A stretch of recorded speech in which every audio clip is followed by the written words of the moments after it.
Assalomu alaykum hurmatli obunachilar. Sizlarga bitta yaxshi layfhak aytmoqchiman. Hozirgi paytda adresli narsalarimiz trendga chiqqan va qanaqa adresli narsa olish kerakligini sizlarga tavsiya qilaman. Bu kiyimli adres, kiyimli uchun tikiladigan adres, kiyim bozori ichida materiallar sotadigan joydan topasizlar. Orqasi qora bo'ladi. Nimaga orqasi qora? Orqasi mana ko'rinmasligi kerak. Hech bo'lmasa отражение bermasligi kerak. Shuni qalindan olasiz va cho'ziladi. Menga shunisi zo'r, cho'ziladigan bo'lishi kerak.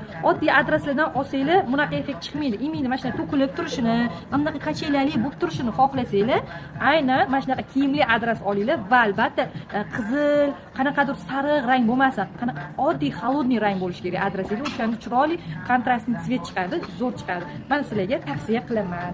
Mana ko'ryapsizlar, kiyimli, buni o'rtasidan bo'lganman. Endi 1,5 xullas o'rtasidan bo'lganman va orqasidan bunaqa chiqadi, cho'ziladi. Shundan har xil narsani chiqarsanglar bo'ladi.